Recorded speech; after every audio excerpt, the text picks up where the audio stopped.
মাসেলের যে টেন্ডন আছে সেই টেন্ডনের রোগ, সেই টেন্ডনের অসুখ, সেই টেন্ডনের ইনফ্লামেশন। তাহলে এই রোটেটর কাপ মাসেলগুলো কী কী? চারটা মাসেল, একটা সুপ্রাস্পিরেন্টাস, ইনফ্রাস্পিরেন্টাস, টেরিস মাইনর এবং সাবস্ক্যাপুলারিস। চারটা মাসেল যদি চারটা মাসেলের টেন্ডন এখানে ইনসার্শন হয়, মাসেলটা আমাদের টেন্ডনটা এখানে ইনসার্শন, সেই মাসেলগুলোর টেন্ডন যদি কী হয়, অসুস্থ হয়, ইনফ্লামেশন হয়, তবে তাকে বলা হয় রোটেটর কাপ টেন্ডনোপ্যাথি। রোটেটর কাপ মাসেলের এই টেন্ডনের ইনফ্লামেশনকে বলা হয় বা অসুস্থতাকে বলা হয়, আবার প্যাথোলজিক্যাল যে চেঞ্জ হয় সেটাকে বলা হয় টেন্ডনোপ্যাথি। এবার আসি যে ডেফিনিশনটা কি। Pain and weakness most commonly experience with movement off shoulder external rotation and elevation as a consequence of excessive load on the rotator cuff tissue. তাহলে কি বলা হলো যে আমাদের শোল্ডারের যদি রোটেটর কাপ মাসেলের যদি উইক হয় এবং পেন হয়, এবং সেটা আমরা কখন হবে বুঝবো, অভিজ্ঞতাটা হবে কখন, যদি কোনো লোড নেই এবং সেটা যদি ইলিভেশন করি এবং এক্সটার্নাল রোটেশন করি তবে এটা অনুভূত হবে। তাহলে যদি বলি রোটেটর কাপ টেন্ডনের প্রতি কাকে বলা হবে যদি আমাদের হাত, কথা হলো এই ওই জায়গাটাতে কী হবে, পেন হবে এবং উইকনেস হবে। সেই সাথে আমরা হাত যদি ইলিভেশন করি এবং এক্সটার্নাল রোটেশন করি এবং লোড করি তখন আমরা এই উইকনেস এবং এই ব্যথাটা অনুভব করব। একটা মাল্টিফ্যাক্টোরিয়াল কজ, অনেকগুলি কারণে multifactorial and can be attributed to external and intrinsic mechanism as well as to environmental factor. এই যে টেন্ডনোপ্যাথিটা হইল সেটা অনেকগুলো কারণ, একটা নয় অনেকগুলো কারণ। সেটা এক্সটার্নাল কজ এবং ইন্টারনাল কজ, দুইটা মিলিতভাবে বা একটা কারণেও আবার এনভায়রনমেন্টাল ফ্যাক্টরের কারণেও টেন্ডনোপ্যাথি হতে পারে। তাহলে আমরা বুঝলাম টেন্ডনোপ্যাথি হচ্ছে রোটেটর কাপ টেন্ডনোপ্যাথি হচ্ছে রোটেটর কাপের টেন্ডনের অসুখ, অন্য কোনো না। এখানে যদি আমরা বলি যে প্যাক্টিলিস মেজর মাইনর এগুলো এইভাবে সিগনিফিকেন্সলি রোল প্লে করে না। তাহলে আলোচনা আসবে রোটেটর মাসেলের টেন্ডনের যে ইনফ্লামেশন, অসুস্থতাকে রোটেটর কাপ। তাহলে এটা কি হয়, এটা ব্যথা হয় এবং উইকনেস কখন হয়, যেটা আমরা এলিভেশন করি এবং এক্সটার্নাল রোটেশন করলে আমরা সেটা বুঝতে পারি। এবং এটা কারণ অনেক মাল্টিফ্যাক্টোরিয়াল, এনভায়রনমেন্টাল ফ্যাক্টর হতে পারে, সেটা এক্সটার্নাল কজ হতে পারে, ইন্টারনাল কজ হতে পারে। সেই কজগুলো আস্তে আস্তে আমরা ভিতরে যাব। এর হতে পারে কাজের কারণে, যারা যে সকল আমাদের পেশা বা যা আমরা কাজ করি সেই কাজের থেকে কারা রিস্ক থাকবে, সেটা হচ্ছে যে পোস্টারটা যদি তাদের ঠিক না থাকে। যেমন দেখা গেল যে আমি এরকম করে খালি করতেছি, এটা এই কারণে এটা হতে পারে। কিরকম হতে পারে এটা একটু বুঝতে হবে, একটু বোঝার ব্যাপার আছে। যে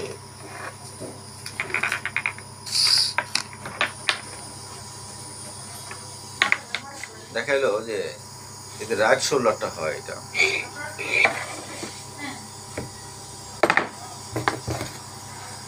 তাহলে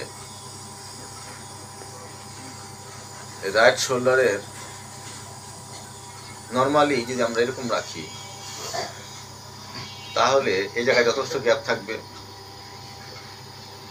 এবং এই টেন্ডনটা এখানে আছে, ও ঠিক মতো মুভমেন্ট করবে, সব কিছু করবে। সেটা যদি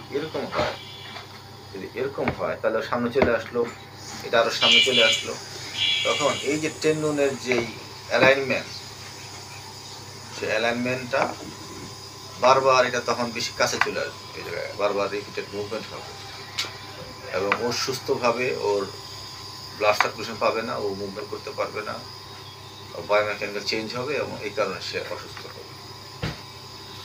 অনেক কারণে, যেমন শুধু এটাই না, আবার কেউ যদি সারাক্ষণ যদি তেমন করে মোবাইল টিপে সেটা একটা পজিশনটা ঠিক নেই, নানানবিধ কারণে অ্যালাইন ঠিক পোস্টার এটা হচ্ছে কারেক্ট। আর এটা যদি আমি এরকম করে নিয়ে আসি তবেই তার অপর পোস্টার, এই পোস্টারটাই এই টেন্ডনোপ্যাথি তৈরি করবে। এখন কারাই কাজগুলি করে, বর্তমানে যারা লোড দেয়, মোবাইল লোড দেয়, ল্যাপটপ টিপে, মোবাইল টিপে, তারপরে আর কারা কি পোস্টার আছে এরকম কারা কাজ করে, যারা কম্পিউটার ডিভিশনে কাজ করে, যারা এই যারা বর্তমানে আউটসোর্সিংয়ে কাজ করে, যারা নানান পেশা মানুষ আছে যারা এই কাজগুলো করে, তাদের ক্ষেত্রে এটা হতে পারে। স্ট্যাটিক পোস্টার, হ্যাঁ, অনেকক্ষণ যদি আমি ধরে রাখার অনেক সময় যে একটা পোস্টার যদি রাখি আমি, তখনও সমস্যা হতে পারে। কেন পারে? স্ট্যাটিক পোস্টারেও তার সমস্যা হতে পারে এই কারণে যে মাসেলের কন্ট্রাকশন হবে, রিল্যাক্সেশন হবে, তাহলেই তো ব্লাড যাবে। এখন কন্ট্রাকশন রিল্যাক্সেশন হইল না, কন্ট্যাক্ট করে রাখলো, তাহলে অক্সিজেন তো যাচ্ছে না, রিল্যাক্স না অক্সিজেন যাবে না তো। এই কারণে স্ট্যাটিক পোস্টারে যারা যে কেউ অকুপেশনাল আছে তাদেরও ওই সমস্যাটা হতে পারে। হ্যাঁ, যেমন দেখা গেল পুলিশম্যান, ট্রাফিক পুলিশ, এদেরও অনেক ক্ষেত্রে স্ট্যাটিক পোস্টারে তারা থাকা লাগে। হ্যাঁ, ধরে আসতে আছে, ধরে রাখতে এই পেশারের গাড়ি যাবে না, এই পাশে টানছে।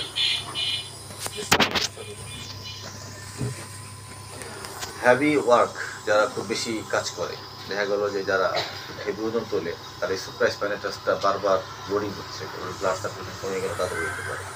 যেমন ঢালাই মেশিন যারা করে, ঢালাইয়ের কাজ যারা করে, তারপরে যারা মাটি কাটার কাজ করে, heavy direct load bearing, direct যদি লোড নেওয়া, ডাইরেক্ট লোড কীরকম? দেখা গেল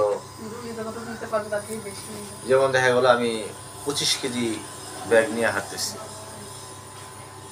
এটা তাহলে ডাইরেক্ট লোড। কিন্তু মাথায় যদি আমি ওজন নেই, দেখা গেল আমি ঢালাই মেশিনের যে ঢালাই যারা নেয় তাদের কি বলবো, তাদেরটা কিন্তু ওইভাবে করে না। কেন করে না?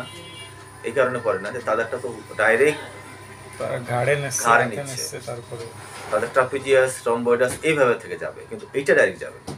তো এইখানে হেভি ওয়েট বলতে হাতে ক্যারি করা, হাতে ক্যারি করলে কারা? সুপ্রাইস প্যানেটাস, ডেল্টোটা আছে, কিন্তু সুপ্রাইস ডাইরেক্ট একটা ব্যাপার থাকবে। রিপিটেড আর্ম মুভমেন্ট, যেমন হাত যারা মুভমেন্ট বেশি করে, তো বোঝা যাচ্ছে অনেক কাজ আছে। যেমন মাকু, যারা সোয়েটার ফ্যাক্টরিতে কাজ করে, মাকুর কাজ করে, তারপর যারা রং করে, হ্যাঁ, working with hand above the shoulder height, যেমন এই যে বললাম, যারা কাজ করে, রং যারা করে, তাদের ওভারহেড অ্যাক্টিভিটি বেশি থাকে। ল্যাক অফ রেস্ট, যারা বিশ্রাম নেয় না, অনবরত কাজ করে। রেস্টের কথাটা এই জন্য আসছে, রেস্ট করলে আমাদের বডি মাসেলগুলো হিলিং হয়। আমাদের যে মাসেলগুলি আছে, সেই মাসেলগুলো যখন আমরা ঘুমাই, আমাদের মেন্টাল, শারীরিক সব রকম কিন্তু আমাদের অ্যাক্টিভিটি চলে। রাত্রে আল্লাহ পাক আমাদের 7 ঘন্টা ঘুমাই, সমস্ত বডির হিলিং হয়। এবং হিলিং করার মতো সময় যদি না দেওয়া হয়, তাহলে আবার ইনজুর হয় তাড়াতাড়ি। আবার যেমন যে কোনো ঘা, ফ্র্যাকচার, এগুলো হিলিং কেন হচ্ছে? তা আল্লাহ কুদরতি হবে, ন্যাচারালি হবে, যদি আমরা রেস্টিং পিরিয়ডটা হিলিং করার সুযোগ দিই। এইটা যারা যে পর্যাপ্ত রেস্ট যারা নিবে না, তাদের এই জিনিসগুলো হতে পারে। কেন হবে? কারণ হিলিং হয় না। হিলিং না হলে আবার নতুন করে আবার ইনজুর হবে, টেন্ডনোপ্যাথি হবে। কি টেন্ডনোপ্যাথি? রোটাটোকাপ টেন্ডনোপ্যাথি হবে। রিস্ক ফ্যাক্টর অফ দ্য টেন্ডনোপ্যাথি কারা বেশি? অ্যাডিপোসিটি, যাদের বডিতে অ্যাডিপোসিটিসও বেশি, তাদের বেশি হবে। মেটাবলিক ডিসঅর্ডার, যেমন হাইপার কোলেস্টেরমিয়া, যাদের কোলেস্ট্রল বেশি, তাদের বেশি হওয়ার সম্ভাবনা বেশি। মাসেল ইমব্যালেন্স, যাদের মাসেল ইমব্যালেন্স হচ্ছে। এই মাসেল ইমব্যালেন্স বলতে কি বোঝাচ্ছে? এখানে দেখা গেলো যে আমাদের বাইসেপ মাসেল, বাইসেপ মাসেল অনেক টাইট, স্ট্রেংথ, বা ট্রাইসেপ উইক, তাহলে আমাদের বডির বায়োমেকানিক্স ঠিক থাকবে না। অথবা আমাদের অ্যাবডোমিনাল, আমাদের আপার ডেল্টয়েডের অ্যান্টোরিয়র পার্টটা স্ট্রং, বাট আমাদের পিছনে রম্বয়েডাস আমাদের উইক, তাহলে কিন্তু তার ইমব্যালেন্সের কারণেও রোটেটরি টেন্ডনোপ্যাথি হবে। কারণ এটার কারণ বায়োমেকানিক চেঞ্জ হবে, বায়োমেকানিক চেঞ্জ হলে এই জায়গাতে এই লোড করবে। আমরা বুঝলাম কিনা কথাটা? যদি এই বায়োমেকানিক চেঞ্জ হয়, তাহলে ও বারবার এই যে অ্যাক্রোমিয়নে রোটেটর মাসেলটা এই অ্যাক্রোমিয়ন প্রসেসে পিক করবে, খোঁচা লাগবে, অ্যাবনর্মাল খোঁচা লাগবে, অ্যাবনর্মাল ফ্রিকশন হবে, যার ফলে এই টেন্ডনটা অসুস্থ হবে। সাপোজ এই টেন্ডন বারবার যদি এরকম অ্যাবনর্মাল যদি খোঁচা লাগতে থাকে, তাহলে অসুস্থ হবে। কেমন হবে? যদি যদি মাসেল যদি ইমব্যালেন্স হয়, সে অ্যান্টেরিয়র তোমার ডেল্টয়েডটা টাইট, অ্যান্টেরিয়র ডেল্টয়েড এখানে আছে, ও টাইট, বা স্ট্রেংথ বেশি, তাহলে ওদিকে যাবে বেশি। রম্বয়েডাসটা উইক, তার ছেড়ে দিচ্ছে, তাহলে ও যখন হাত ঘোরাবে, হাত থেকে তুলবে, ন্যাচারালি খালি বারবার পিক করবে এই জায়গাটাতে। তাহলে এই যে বায়োমেকানিজম চেঞ্জ হয়ে গেল, তার ফলে এই যে গ্রেটার টিউবারসিটির এই যে সুপ্রাস্পাইনাটাসটা বারবার এই জায়গাটা অ্যাক্রোমিনের সাথে ঘষা লাগবে, অ্যাবনর্মাল ঘষা লাগবে। এরকম অনেক মাসেলের ইমব্যালেন্সের কারণেও এটা হতে পারে। যদি তার বডির যে ফ্লেক্সিবিলিটি ভালো না থাকে, হ্যাঁ, ফ্লেক্সিবিলিটি হচ্ছে যে একটা জয়েন্টের যে ফুল রেঞ্জের যে মোশন আছে, যে তার করার যে অ্যাবিলিটি, সেটা ওভারওয়েট, যদি ওজন বেশি হয় তাও হতে পারে। অ্যাডভান্স এই যদি ও বেশি বয়সে হতে পারে। সার্টেন স্পোর্টস, কিছু কিছু খেলা আছে যে খেলার কারণেও এটা রিস্ক ফ্যাক্টর। যারা সাপোজ যারা স্পিন বোলার, তাদের হওয়ার চান্স খুব বেশি। স্পিন বোলার হওয়ার চান্স অত্যন্ত বেশি, কারণ এই ফ্যাক্টরটা তার কি করতে পারে, তার এই রোটেটর কাপ টেন্ডনপ্যাথি তৈরি করতে পারে। এবার উৎপত্তি কি এক্সটেন্সিভ ফ্যাক্টর, সেভ করে ফেলেন, হ্যাঁ। Extrinsic factors are caused by compression on the rotator cuff tendon. Extrinsic factors are caused by compression on the rotator cuff tendon on the dorsal side of the tendon, and this thus encroach upon the subacromial space. বলতেছে যে যদি আমরা কি জানি, আমরা জানি যে আমাদের অ্যানোরিডাক্টম আমরা মনে করি যে সুপ্রাস্পাইনাটাস এখানে, তারপরে কি আছে, তারপরে সাবঅ্যাক্রোমিয়াল বার্সা, তারপর আছে অ্যাক্রোমিয়াল প্রসেস। তাহলে সাবঅ্যাক্রোমিয়াল বার্সা কোথায় আছে? অ্যাক্রোমিয়ালের নিচে, সুপ্রাস্পাইনাটাসের উপরে। এখন এইটা যদি কোনো কারণে এটা যদি কম্প্রেশন হয়, তবে এই এক্সটার্নাল এই যে কম্প্রেশনটা হলো এই কারণে সুপ্রাস্পাইনাটাস টেন্ডনোপ্যাথি। কেন টেন্ডনোপ্যাথি হবে? কারণ কম্প্রেশন অ্যাঙ্কর হয়ে গেছে, কাছে চলে আসছে, নোংর করে কাছে চলে আসছে, এই কারণে এটা। তাহলে এই কথাটা বলছে কি factor? Extensive factor caused by compression on the rotator cuff tendon. rotator cuff tendon কি কি টেন্ডন? এখানে বলছে সুপ্রাস্পাইনাটাস ইনফ্রাস্পাইনাটাস মাইনর, এখানে সাবস্ক্যাপুলারিস আসবে না, কারণ সাবস্ক্যাপুলারিস আছে নিচে। তাহলে এই টেন্ডনটা কম্প্রেশন হয়েছে। কেন কম্প্রেশন হয়েছে? বার্সাল সাইড, বার্সা কোথায় আছে? অ্যাক্রোমিয়ালের নিচে। আচ্ছা, this compression can be caused by anatomical variant of the acromion subacromial and AC joints pars alteration in the scapula or humeral kinematic postural abnormality, rotator cuff and scapular muscle performance deficit, decrease extensibility of the pectoralis minor or posterior shoulder and ovaries. কি বলতেছে যে এই যে কি কি কারণে এই টেন্ডনোপ্যাথি উৎপত্তি হতে পারে, কারণগুলি কি? একটা কারণ বললাম আমরা, বার্সাল সাইডে। বার্সাটা কোথায় আছে? এখন কেউ যদি বলতে পারে না যে স্যার বার্সা আছে সুপ্রাস্পাইনাটাস নিচে, তাহলে ফেল। সাপোজ ভাইবা যদি 40 থাকে, তার মধ্যে তুমি যদি বলো যে বার্সা নিচে আসে, তাহলে ফেল। কেন ফেল হবে? কারণ আমাদের খেলা এটার উপর খেলবে, যত খেলা চলছে সব এটার উপর খেলে। এখন তুমি পাও যদি স্যার সাবঅ্যাক্রোমিয়াল বার্সা স্যার আছে সুপ্রাস্পাইনাটাস মাসেলের নিচে, তাহলে আমি কেন পাস করবো? তোমাদের বেসিকটাই ভুলে গেছো, বেশি কথা বলা যাবে না। এখন আমরা যে এই বার্সাল সাইডে কি হচ্ছে, অ্যাঙ্কর হয়ে যাচ্ছে স্পেসে। কি স্পেসে? কোন জায়গায় স্পেসে? আমরা বলতেছি যে এই যে অ্যাক্রোমিয়াল প্রসেস এবং এই যে স্পেসে এই জায়গাটাতে যে কি হয়, যদি অ্যাঙ্কর হয়ে যায়, যদি টাইট হয়ে যায় বা যদি আটসাট হয়ে যায়, তাহলে এই জায়গাটাতে কি হবে? টেন্ডনোপ্যাথি। কেন? টেন্ডন যে তার বায়োমেকানিজম চেঞ্জ। আমি এরকম উঠাচ্ছি, এখন যদি আমি হাতটা এরকম ঘুরাই দিই, তাহলে আমার সাপোজ আমার গ্রেটার টিউবারসিটিটা ঘুরে গেল ওদিকে, ও ছিল এরকম এরকম ঘুরে গেল, ফলে ফ্রিকশনটা কম হইল। এখন এই জায়গাটা আপনি চেপে গেছে, এই জায়গাটা কাছে আছে আপনি, কারণ বায়োমেকানিক্যালি প্রবলেম হচ্ছে, কম্প্রেশন হয়ে যাচ্ছে অনেকগুলি কারণে। তখন যদি আমি এরকম বারবার তুলতে থাকি, তাহলে বারবার এই রিপিটেড মুভমেন্টের কারণে এই মাসের টেন্ডনটা ইনফ্লামেশন হবে। কেন ইনফ্লামেশন হলো? এই কারণে।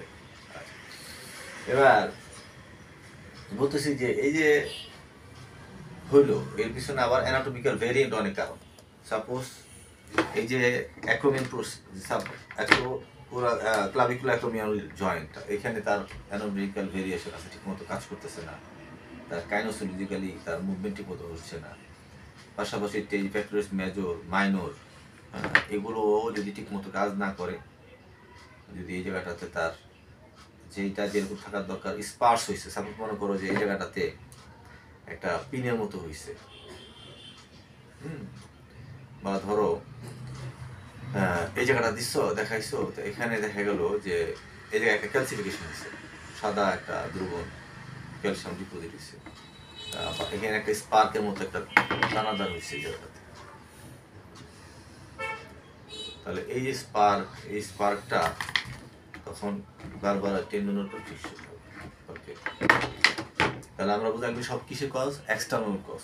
কি কি কজ? এক্সটার্নাল মাসেলের কজ বললাম, স্পার্ক বললাম, সাবঅ্যাক্রোমিয়াল বার্সার মধ্যে যদি তার স্পেসে অ্যাঙ্করের প্রবলেম হয়, ফ্লেক্সিবিলিটি কম থাকে, এই সকল কারণেও কি হতে পারে?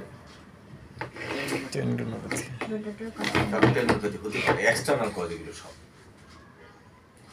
এবার there is also external cause এর আরেকটা অংশ, there is also an unique extrinsic mechanism termed internal impingement, where there is a compression of the posterior articular surface of the tendon between the humeral head and glenoid cavity, which is not related to the subacromial space narrowing. Muscle fatigue and weakness could be lead to the narrowing of the subacromial space, and thus rehabilitation could address. There is also an unique extrinsic mechanism where there is a compression of the posterior articular surface of the tendon between the humeral head and glenoid, and which is related to the subacromial space narrowing, which is not related to the subacromial narrowing, subacromial space narrowing. কথাটা কি বুঝলো? কথাটা বলতেছে এরকম, খেয়াল করতে হবে। আমরা এতক্ষণ ধরে এই জায়গার কথা বললাম, এছাড়াও এক্সটেন্সিভ কজ আরেকটা হইতে পারে। সেটা কি? এই জায়গায় রিলেশন না, বাট এই যে পোস্টেরিয়র হেড এবং গ্লেনয়েড ক্যাভিটি এই জায়গায় যদি প্রবলেম হয়, তখনও তোমার এই টেন্ডনোপ্যাথি প্রবলেম হবে। কেন প্রবলেম হবে? কারণ এটা যদি প্রবলেমের কারণেও যখন এটা বারবার মুভমেন্ট করবে, তখনও এই জায়গার বায়োমেকানিক্যাল চেঞ্জ হয়ে যাবে, অ্যানাটমিক্যাল চেঞ্জ হয়ে যাবে, তখনও এই টেন্ডনটা একটা ন্যারো স্পেসে গিয়ে বা বিভিন্ন প্রবলেমে বায়োমেকানিক্যাল চেঞ্জ হয়ে ফ্রিকশন হবে, ইনজুরি হয়ে যাবে। শোল্ডার পেইন, যে পেইন কজ হচ্ছে ইমপিঞ্জমেন্ট হলে ন্যারো হয়ে আসে। শোল্ডার ইমপিঞ্জমেন্ট সিনড্রোম শব্দের অর্থ কি? সিনড্রোম হচ্ছে বেশ কিছু লক্ষণ সম্মিলিতভাবে যদি কোনো রোগকে ইন্ডিকেট করে। যেমন ডায়াবেটিস একটা সিনড্রোম। কেন ডায়াবেটিস সিনড্রোম? কারণ ডায়াবেটিসে প্রস্রাব বাড়বে, গলা শুকায় আসবে, হ্যাঁ, দুর্বলতা লাগবে, ব্লাড শুকাবে, এগুলো সব কি লক্ষণ? সব একটা সম্মিলিত লক্ষণ যা ইন্ডিকেট করে ডায়াবেটিস। অনুরূপভাবে শোল্ডার ইমপিঞ্জমেন্ট সিনড্রোম মানে হচ্ছে একটা সম্মিলিত লক্ষণ, যে লক্ষণটা শোল্ডার পেইনের সাথে ওই লক্ষণগুলো ইন্ডিকেট করে যে এটা ইমপিঞ্জমেন্টের কারণে এই লক্ষণগুলো হতে পারে। এবার আসি, একটা না, ইমপিঞ্জমেন্ট অনেক কারণ।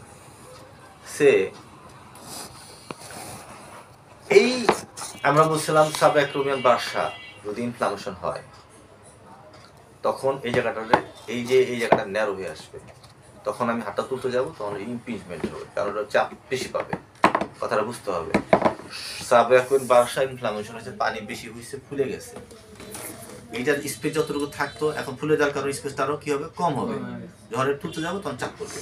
এই যে চাপ পড়বে, চাপ পাওয়ার ইমপিঞ্জমেন্ট মানে কি? ন্যারো হেড, চাপ সৃষ্টি করে একটা চিমটি কাটা, একটা ইমপিঞ্জমেন্ট চিমটি কাটা, চিমটির মতো একটা। এবার আসি bicep, long head of bicep tendon. Long head bicep tendon আমরা জানি এখান থেকে উঠে গিয়ে এখানে যায়। এখন ও ইনফ্লামেশন হয়েছে, তাহলে এখন যদি হয় এই হাতটা তুলতে যাবো, তখন এই ফুটা লাগতেছে ইনফ্লামেশনের কারণে, ইনফ্লামেশন ফুলে যাবে, তখন এটা কি হবে? এটা একটা শোল্ডার ইমপিঞ্জমেন্ট সিনড্রোম। বুঝতে পারছি? এরকম অনেক প্রবলেম আছে যেটা শোল্ডার, যেমন AC joint, acromioclavicular joint inflammation হয়েছে, সেইটাও আমাদের শোল্ডার ইমপিঞ্জমেন্ট সিনড্রোম তৈরি করবে। তাহলে শোল্ডার ইমপিঞ্জমেন্ট সিনড্রোম কী জিনিস? যে এই শোল্ডারে এমন সম্মিলিত লক্ষণ, এই যে লক্ষণের স্পেসিফিক লক্ষণ যেটা শোল্ডার পেনের সাথে সম্পর্কিত, এবং সেটা ইমপিঞ্জমেন্টের শোল্ডারের ইমপিঞ্জমেন্টের কারণে এটা হয়। ইমপিঞ্জমেন্ট ন্যারো হয়ে আসা, চিপে আসা, একটা স্পেস কমে আসা। যেমন আমরা যদি বলি এখানে, এখানে ইমপিঞ্জমেন্ট হয়েছে, এই নার্ভটা L5, L4, L5 এর যে ন্যারো হয়েছে, যে এইটা আছে ফোরামেনটা আছে, সেই ফোরামেনটা ডিস্কটা বের হয়ে গিয়ে এই নার্ভের স্পেসটাকে কমায় আনছে, ইমপিঞ্জমেন্ট হয়েছে। কমে আসার কারণে এই পেনটা ইরিটেশন হচ্ছে, এবং ইরিটেশনের কারণে আমাদের পেন হচ্ছে, এবং পেনের কারণে ডিস্ক প্রলাপস ছিল, ডিস্ক প্রলাপসের কারণে ইমপিঞ্জমেন্ট হয়েছে, ডিস্ক প্রলাপস হচ্ছে রোগ, প্রবলেম। ইমপিঞ্জমেন্ট হচ্ছে একটা কন্ডিশন বা একটা ইফেক্ট। ইমপিঞ্জমেন্ট হলো ইফেক্ট, ডিস্ক বের হয়ে গেছে, এটা হচ্ছে একটা প্রবলেম বা কন্ডিশন। আর যেই লক্ষণগুলি আসবে, পা ঝিমঝিম করবে, দাঁড়ালে ব্যথা করবে, বসলে পারবে, সবগুলি হচ্ছে সিনড্রোম। এখানে সিনড্রোম বলা যাবে না, এটা কিন্তু একটা নির্দিষ্ট লক্ষণ বলে না। কেন বলে না? কারণ এই ব্যথাটা আবার এসআই জয়েন্টের মতো প্রায় কাছাকাছি হয়। অন্যান্য জয়েন্টের ক্ষেত্রেও খুব কাছাকাছি বলে আমরা সুস্পষ্টভাবে সিনড্রোম বলবো না। আমরা কি বলি যে পিএলআইডি সিনড্রোম বলি না? কেন? কারণ এই লক্ষণগুলো কনফিউজিং, সুস্পষ্ট নির্দেশনা দেয় না। বলা হয় যে রোটেটর কাফ টেন্ডনোপ্যাথির কিছু ইন্টেনসিভ কজ আছে, কিছু এক্সটেনসিভ কজ আছে। একটু হলো উৎপত্তি প্রায় কাছাকাছি। কি উৎপত্তি? তখন বলতে হবে স্যার এক্সটার্নাল অনেক কারণে এটা হতে পারে। কিরকম হতে পারে? তখন বলতে স্যার আসলে ব্যাপারটা তোমরা যেটা বুঝতেছি সেটা হচ্ছে যে এই যে টেন্ডনগুলো এখানে আছে। কি কি আছে স্যার এখানে? সুপ্রাস্পিরাটাস, ইনফ্রাস, টেরিসমাস। এখন এই টেন্ডনগুলো মাসেলের টেন্ডনটা ইনসারশন হচ্ছে জায়গাটাতে। এখন এটা যদি কোনো কারণে যদি বারবার রিপিটেড মুভমেন্ট হতে পারে, বা অন্য কোনো কারণে যদি ইনজুর হয়, বা রিপিটেড মুভমেন্টের কারণে ওর যদি নর্মাল যে হেলদি যে টেন্ডনটা থাকে তা যদি না থাকে, তবেই আমরা সেটা বলবো টেন্ডনোপ্যাথি বলবো। সেটা এক্সটার্নাল কজ একটা কারণ। কি আমি বলবো কি এক্সটার্নাল কজ? তাহলে বলতে হবে স্যার যদি এই স্পেসটা, যেমন সাবঅ্যাবডোমিনাল স্পেসটা যদি বেশি ন্যারো হয়ে যায় বা অ্যাঙ্কর হয়ে যায় বা যে চেপে আসে, তখনও আমাদের কি হবে? এই সুপ্রাস্পিরাটাস টান্ডেল বা ইনফ্লেটেড টেন্ডন কি হবে? টেন্ডনোপ্যাথি হবে। এছাড়াও আমাদের এখানে জানি আমাদের অ্যাক্রোমিয়াল প্রসেস আছে, অ্যাক্রোমিক ক্লাভিকুলার জয়েন্ট আছে, অ্যাক্রোমিয়াল প্রসেস আছে, এখানে স্পার্ক হয়েছে, এখানে বিভিন্ন রকম মাসেল আছে, প্যাকুলাস মাইনর, অন্যান্য মাসেলগুলো, সেগুলো যদি ঠিকমতো বায়োমেকানিক মাসেল কাজ না করে, তাও সেটা এক্সটার্নাল কজ হিসাবে এখানে দেখা যায়। এছাড়া আমরা আরেকটা জানি যে পোস্টেরিয়র সারফেস অফ দ্য গ্লেনোহিমেরাল জয়েন্টের এই পোস্টেরিয়র সারফেসটাও যদি তার সুন্দর মতো যদি তার কাজ না করে, যদি ঠিক মতো ন্যারো হয়ে যায়, তাহলে কি হবে? তাহলে ন্যারো যদি হয়ে যায়, তাহলে তারপরেও কি হবে? এটা ঠিক মতো মুভমেন্ট করার সময় ফ্রিকশন হয়ে